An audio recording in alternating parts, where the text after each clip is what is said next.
Okay, good evening. After a bit of a rush start, to be honest, I jumped out of the shower. Let me just focus. Yeah, I jumped out of the shower just a few minutes ago. I never even had time to cream my skin. But we're going to do this anyway. I've got a feature-length show for you tonight. I pulled out some stuff that I feel very passionate about and decided to deliver, to share that. And also I'd like to hear some of your views. And I've just got to inform you that when I'm talking about some of these subjects, well, before I start, I'm actually recording for the live YouTube show. The issue that I have is that when I record the show, hello Jessica, back Joe, everybody. When I record the show on Facebook live, it only gives me access to a really low quality copy, so I have to grab a copy here and then put that up onto YouTube afterwards. And if I broadcast directly to YouTube, then people don't come over from Facebook to watch it, even if I post links on there. So it's best for me to record on Facebook and send my copy afterwards. So when I am discussing a particular theme, I'm going to lose focus on comments so that it's presentable for YouTube. So I'm going to go, thanks Joe. And by the way, listen, I'm going to have to do a beg here. I like to present the show in Adidas, okay? I like Adidas Beckenbauer tops. You must have seen them, they're beautiful. They're the tops that I usually wear. I lost my very last one when I came back from Berlin earlier on in the year. So I'm looking for a donation. If you know anyone who's got an old Adidas Beckenbauer top, or if you see one in a charity shop or anything, do send it over. Right, I'm going to try and get the show on the road ASAP. Let's do this.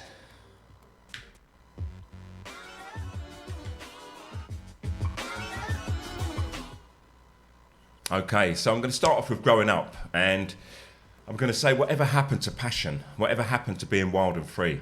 We're raising a generation of soft boys and hard women, a generation of youth that do whatever their government tells them to do, as their parents are told to do. A generation of kids who have just given up and followed the rules.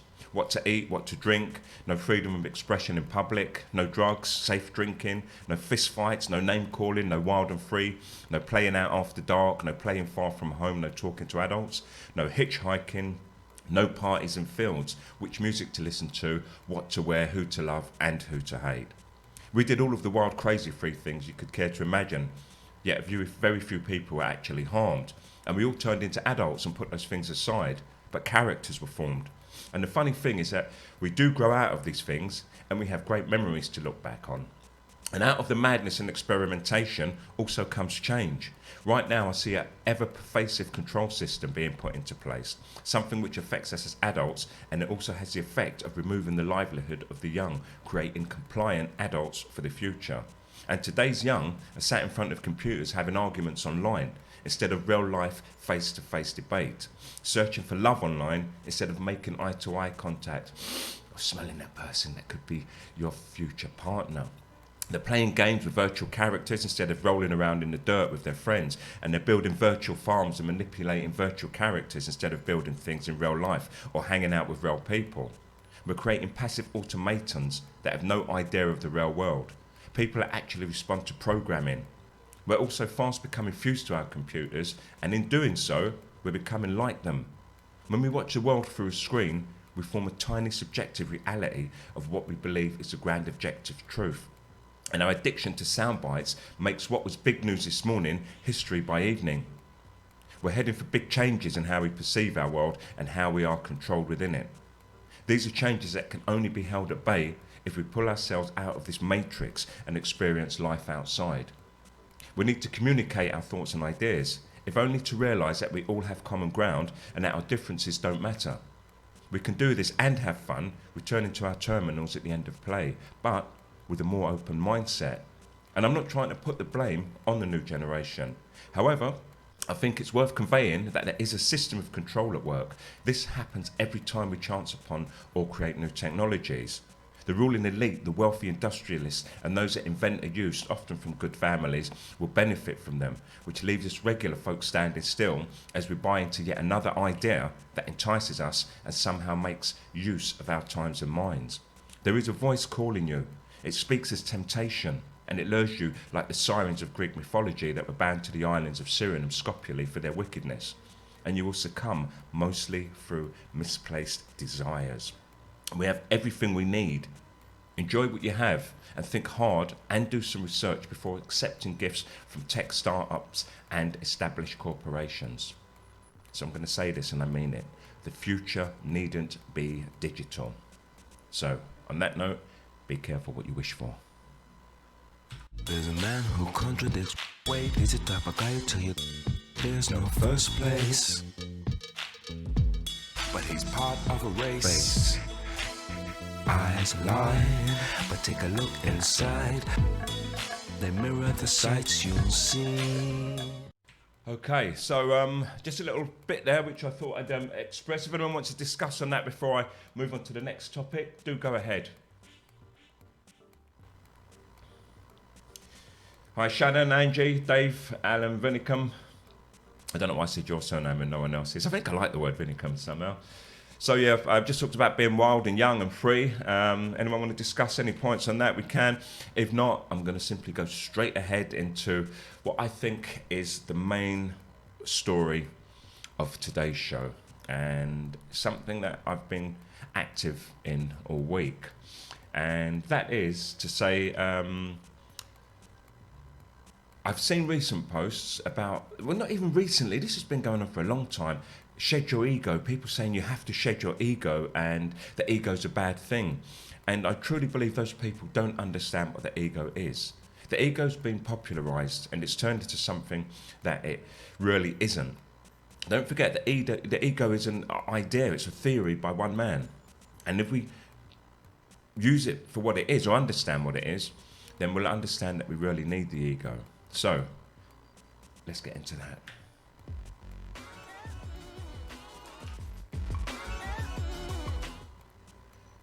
Okay, so the ego is simply part of Freud's psychoanalytic theory of personality, and that's all it is. And the fact that we hold on to it as true shows the power of Western indoctrination, in my view. And I will always be sceptical of the populist view, especially when we live under the control of a state that is continually manipulating us. Dangerous ideas and movements are quelled or relegated to conspiracy theories. So, the anti-ego idea has free reign, and this is why it arouses my suspicion.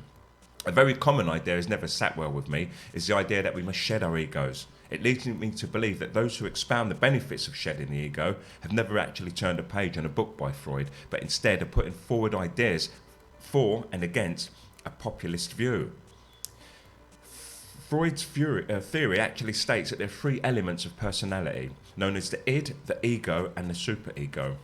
So let me explain each of them. The id is driven by the pleasure principle. It's always seeking immediate gratification of all desires, wants and needs. It's only one of the three that is present from birth. Then we have the ego, and the ego is a component of personality that is responsible for dealing with reality. It develops from the id and ensures that the impulses of the id can be expressed in a manner that is acceptable in the real world. And the ego functions in both the conscious, pre-conscious and unconscious mind. And then we have the superego, and the superego, its claim, develops around about 5 years old, and it's an aspect of personality that holds all of our internalized moral standards and ideals that we acquire from both parents and from society, and it develops our sense of right and wrong. It also guides us when making judgments. And that's it in a nutshell.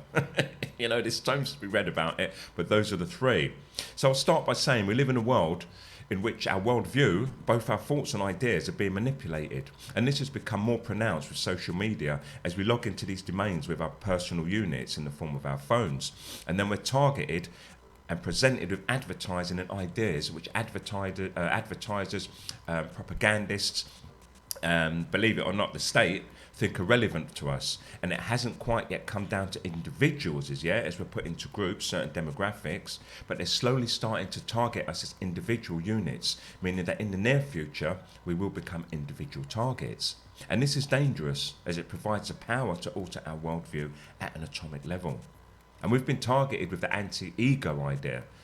We've been sold this idea that we have to get rid of our ego. And I think we should at least entertain the idea that we're being brought closer to our feral selves in order to be controlled as an animal that just really operates on instinct, which is the id. The ego is a very important element, and it serves to temper this. If you believe in the ego, and don't forget this is just an ideology, and you give credence to it, then it will exist for you, and you will end up paying heed to it. However, almost everything most people are saying about the ego on the populist front is based on misconception. It is not the ego that is the problem. We've become a product of our environment, and we would assume that we should get rid of our minds if we harbour evil thoughts, if we follow those principles. And neither would we cut off our hand if we stole something. Yet we fight to get rid of the ego, to murder the ego because of certain behavioural traits. We have to change the way we live to enable us to centre ourselves, or at least find some form of balance. And the ego is actually an intermediary between your id and the superego. And according to Freud, it serves us very well. Without ego, the id would simply take what it needs without pause for thought. Our greed, our inhumanity, and our failure to look inwards, and our lust for extraneous things in life isn't down to the ego. That is a combination of whom we are, amplified by our surroundings and the information that we're being fed, and the fact that we are told to consume all the time and being told to compete with each other.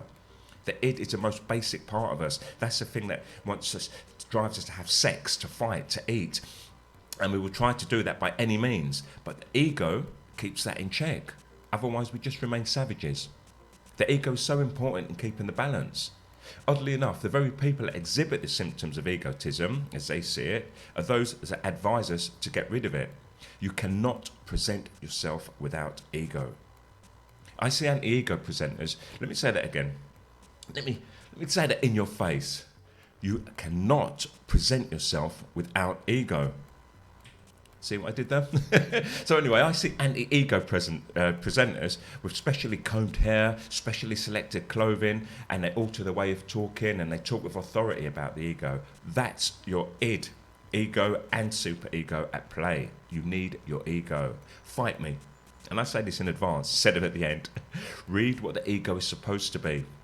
Don't forget the ego is the creation of one man, and that's Freud. It's not like it actually exists. It is a theory.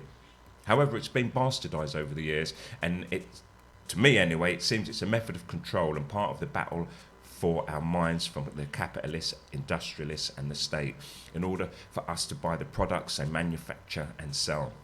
They're trying to bring us closer to what Freud describes as the id, the animal state, so that we respond to basic signals, basic desires, and have strong emotional responses. So I'm going to say this again. You need an ego. Make change to your environment. Ego is not the problem. I'm the OBG, you heard it here first.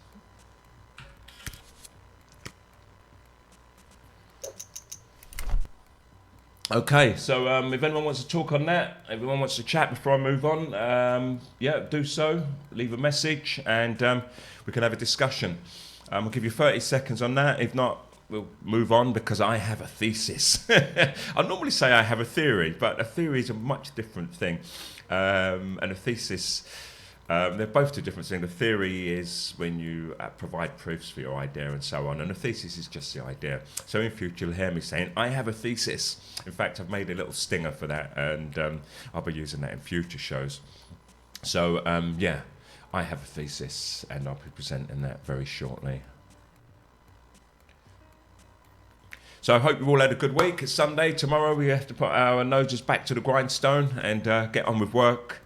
Hello, Bill. Long time. Hello, Martin, executive producer. And yeah, I hope you have a good week. Make the most of it. And this is quite important, I think, what I'm going to talk about next, about money and time. And I'm not talking about time replacing the money, even though it could when you go deep enough and if we lived in a different lifestyle. But what I am going to do is I'm going to talk about money and time. So let me just put a filler in for the edit afterwards.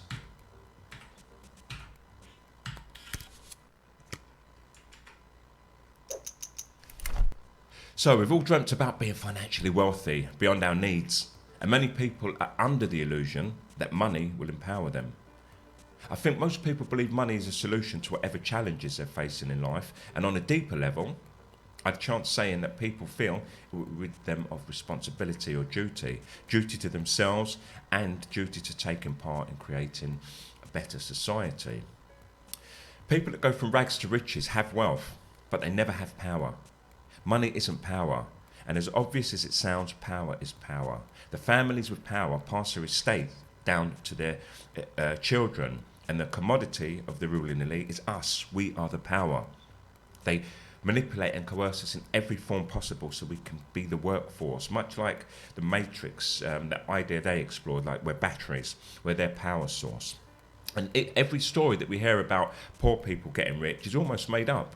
I'm not talking about every single one, don't get me wrong, but I get some of these people are successful through hard work, but those success stories you hear are often from people that are connected. You may hear that, oh, Richard Branson, he started off in a phone box, and became successful. And you neglect the parts of the story. He had an office in West London at the time and had to keep running to the phone box. He obviously had money. He comes from money and they have connections. When you hear about Bill Gates, oh, he was a college dropout, now he's the richest man in the world. Those stories are sensationalised, and there's a lot of hyperbole just to make us think, oh, we can achieve that. But he was connected. For instance, Bill Gates' mother was the personal assistant to the head of IBM, where he had to present his software and sell them. Now, I think she had a word. I did a Sharon Stone during the interview. Anyway, sorry about putting someone's mum down like that. That was wrong. I'll take that back. So, but anyway, they're rich, filthy rich. You can have a dig at the rich. That's okay. So you may have heard that time is money. However, it's been bastardised, and we often attribute it to meaning either the harder you work or the more you earn, or that you don't have time for trivial things, people, or time, or your time to stop because we have money to earn. I think that made sense. But there could be another meaning, and this is my thesis. So let's talk about it. Okay. So time is a commodity, and it should be spent wisely. If you envisage that we all have 24 units of time, hours, the way you manage your time, spend it, will determine whether you reach your goals, be it success at work, building a business, being content, or whatever it is that you're aiming for. There's no profit to be made on time.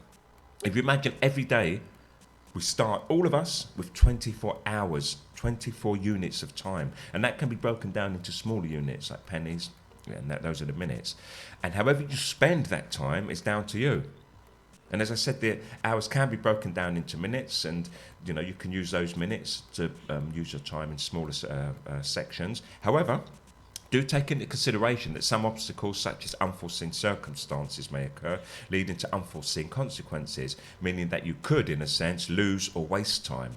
There will be a conflict of opinions regarding what is time wasted or time lost.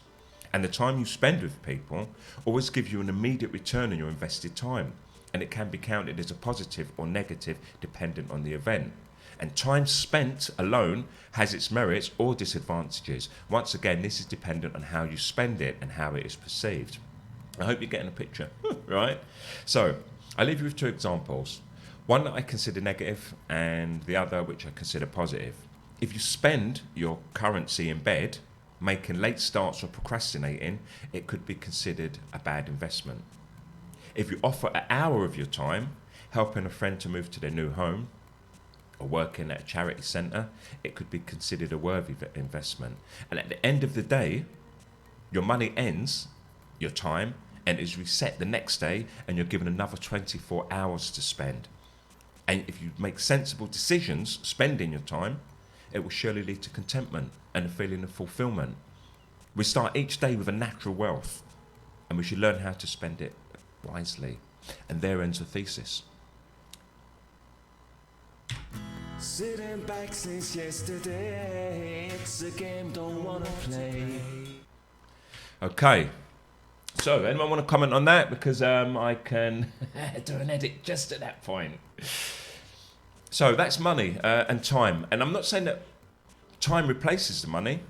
What I'm saying is if you think in that way, this is why I'm mostly content. I keep on saying it all the time. I don't believe I'm disingenuous.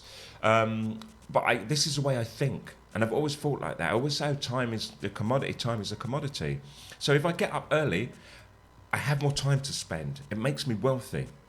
If I go to bed late, which I always do, then I'm also spending more time. And I must say I'm lucky. I'm a person in my life who only slept for 4 hours most days in most of my life. So I always believe I've gained more or less, compared to the average, 4 hours a day more than more other people. But I spend that wealth. I'll sit and talk to a person on a bench. I'm spending my time.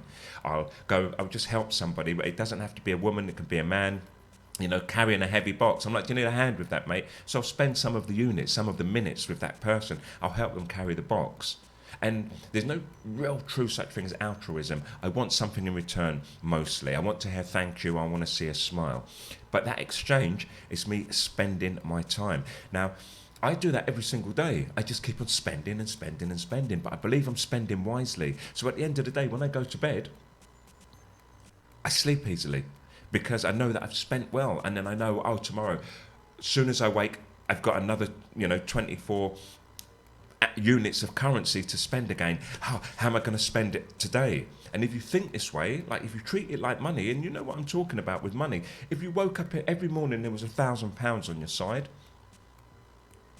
and you just blew it, you could damage yourself. If you thought wisely, how am I going to use this today? And you spent it wisely, it would alter your life and very likely the lives of others. And this is what you can do with time. This is why time is your true commodity. Now, moving away from that, but talking about a relation to time spent and learning, on a negative, I see many people who complain that their lives are rubbish. And I understand we have difficulties. I'm not talking about the events that have happened. We all have bad experiences, but you're rubbish. Don't believe what I say, by the way. This is just to explain the story. You have to make something of yourself. And no one gives it to you. I hear people saying, I've got a guitar, I want to learn to play the guitar. 2 years later, they still have the guitar and haven't learned it. And then they feel down and they feel depressed about things. And I'm not talking about genuine depression. I'm talking about those people who have everything, they have time, and they don't use it wisely. They come home from work, feet up on the sofa, they watch telly until bedtime. They go partying every Saturday, but they claim it's for the music, and it's not. It's for the drugs. Throw the stuff in, sleep all day Sunday, and they've lost 24 hours. You're throwing your money away. You're throwing your commodity away. Anyway, spend your time wisely. I'm the OBG. Right, okay. So I'm going to go off on a tangent here. I'm going to move on to a completely different area because I want to add this to the show. So I'm going to go into a quick talk about having to identify yourself to the police, or to the state in fact, and I'll focus on this so I can grab this section for the YouTube video, so I won't be seeing your comics. Thanks, Phil. Phil Stallam. Opportunities, choices, bravery, backing yourself. Absolutely that's what it is. When opportunity presents itself, you have to be prepared. This is why you have to keep on learning. This is why you have to keep on doing things. Now, as I said, I talk about me often because it's my experience. I can't talk about other people's experiences. I can knock them sometimes, but those are just my thoughts. People said to me in the past, but you're lucky you got that job in the city that time and was earning a lot of money. And it's like, well, no, the opportunity presented itself, but I did study computers for 10 years before I got that job. So you have to know, you have to be good. And as you know, Phil, as a photographer, you've got an exhibition on at the moment, Phil. Can you type in where that is, by the way, please? And the opportunity may have presented itself. Oh, there's a gallery there. You can do an exhibition if you want. But you had to have learned to be the photographer in the first place to get that position. So, moving on. Right, let's talk about law. In the UK, the common law doesn't require a citizen to identify themselves or to carry identification of any sort. And therefore, while it may be the mark of a good citizen to identify themselves when asked to do so, A police officer must not use force or compel someone to identify themselves when they refuse. Otherwise, the policeman would be guilty of criminal assault and liable to civil damages. So, the general rule often places the police officer in a difficult position. He may become suspicious of a certain person's conduct and may simply wish to ask him to identify himself so that he can be satisfied that the person is not up to some sort of mischief. And for me, I still think that's silly, because I got stopped by the police once and they said, well, what's your name? I said, I'm not going to give you my name. And they said, but you may be up to no good. I said, well, giving you my name won't make any difference. You've not seen me do anything wrong. And even if I did give you my name and it turns out I was someone who's done something wrong in the past, it means nothing here right now. So if the person refuses to identify himself, they can be charged with obstructing the police. However, Section 129A of the Criminal Code makes it an offence to willfully obstruct a public or police officer or peace officer in the execution of their duty. However, the common law has never considered it an offence of obstruction for a person to refuse to identify themselves and thus prevent a police officer from carrying out their general duties to investigate crimes. And as was noted by Lord Parker, Chief Justice of England, in Rice v. Connolly.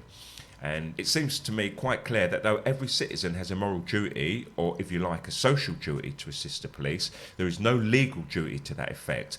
And indeed, the whole basis of the common law is the right of the individual to refuse to answer questions put to him by persons in authority and to refuse to accompany those in authority to any particular place, short, of course, of arrest. So you don't have to help them. People say, oh, you know, they've got a tough job and you should help them and so on. It's like, you don't have to. You don't have to talk to anybody. If a policeman comes up to you and wants to talk to you, don't talk to them. They have no interest in you. If ever they want to talk to you, it's because they're investigating you. It's that simple. And unless the officer actually observed the accused person committing an offence known to law, there's no right to ask a person to identify himself or a reciprocal duty on the part of the citizen to do so. So supposing they do arrest you anyway and you feel it's unjust, which it is in many cases, if they ever ask you to sign a form and it seems that you don't have any choice, always do the following.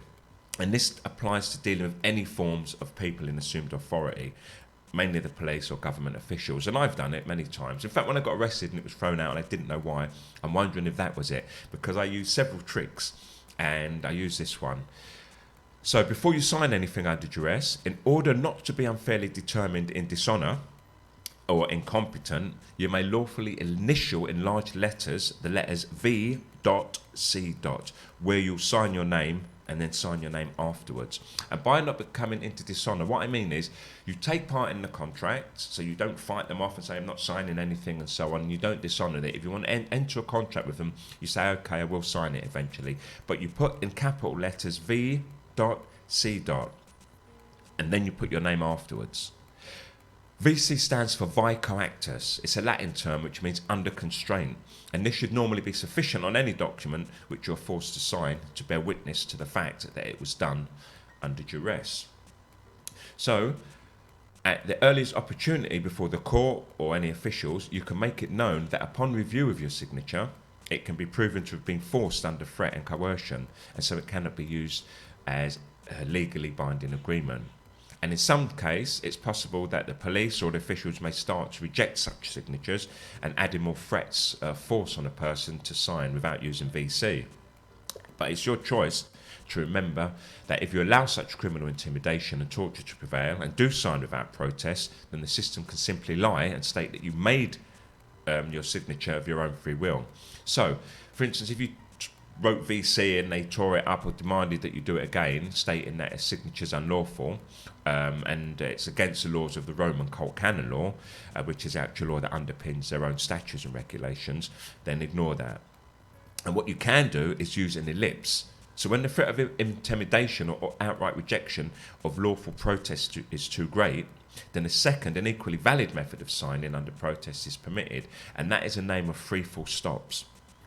So you just put 3 full stops on the signature line and then you sign your signature. And this is called an ellipsis, and that indicates that legally that there was a form of words that you wanted to express but were unable due to some event, and in this case because of the threat of violence and coercion. So, at the earliest opportunity, the ellipsis can be revealed and it can be stated that you intended to write Coactus, but you've prevented, therefore nullifying the agreement. And even if you don't believe in this, just do it anyway. We already know our signatures have contractual power. They bind us to contracts. So any blemish on a signature logically should render it useless. So this is for the non-believers. So, moving on.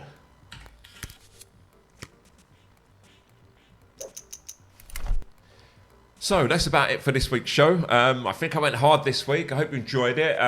Talked about some of my views, a little thesis, and some other pieces which I think can help you in life to understand yourselves and to help you should you get in trouble with the state or just want to rebel against it. If anyone wants to talk about any of those subjects, go ahead. Hello, John. Thanks, Bill. So yeah, Phil Stallam. Is the exhibition still on, Phil, if you're there? Because Phil Stallam, I believe, has an exhibition at the Beecroft Art Gallery in Southend. The guy's an amazing photographer. In fact, he's one of 3 photographers whose work I look at a lot on the internet. One of those is Aid Parker, Sandra, and the other is Sandra Hutchinson up in Bonnie, Scotland. Okay.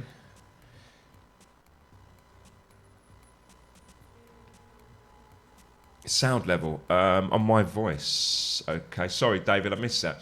By the way, if anyone's there who does tune in regularly, if there is a problem with the sound, send me a message on Messenger. Don't use it for anything else because it beeps and interrupts the show. But I will take note of it, and that should typically notify me to any sound issues.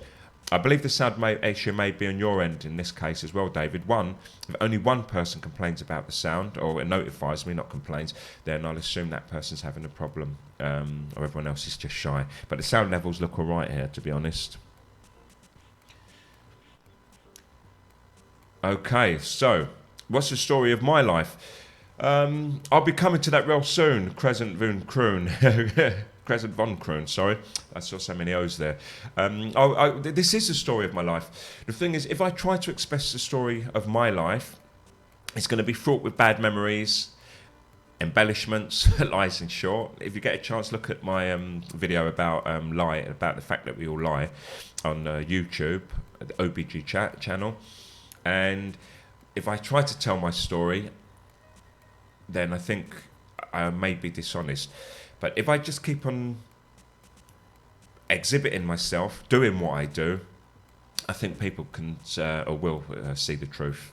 And I think I operate like that in life. I use I a lot. I talk about what I do, but I don't believe that what I'm trying to express a person necessarily is understood in the way that I want it to be. I could say to someone how good I am, how bad I am, and what I did and what I do, intending to express a certain view, but they'll always take it for what it really is, especially good people, you know, your friends and so on. They can see who you are. So I'm doing that, I think, through the show. The more small stories I tell, events, express the views that I believe in and so on, I think people really get to understand who I am.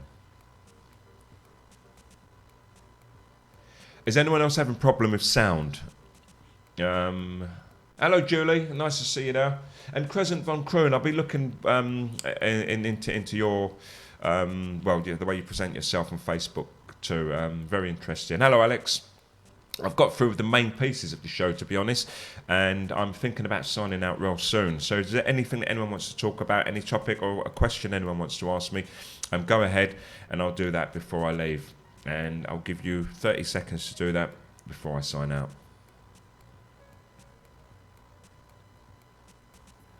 Let's play a funny video. I'm just going to be pretending to do important stuff here. So knock yourself out with the questions or any topic that we could cover here.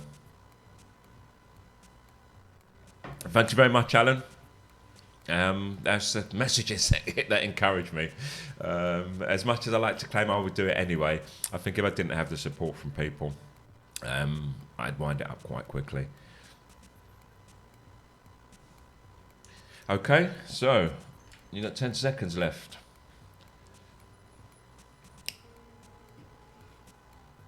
Missed that. I might colour that in red. What do you think? Oh, I've got a thesis about love hearts, by the way. Mostly rude, and I don't mean rude. What I mean is it's the facts, as I see them. but it's all sexual. And I may present that, but as a special show with all the warnings on. And not to say that sex is bad or talking about sex is bad, but we're very Victorian in the UK, and English people find it very hard to talk about sex. Even me, I've had to really relearn to talk about sex and pick that up on my travels. Yeah, Alan, the Out of Sync is a Facebook issue once again, but I do save a hard copy here, and that sync stays in line, and that's the show that I'll put up on YouTube. But thank you very much.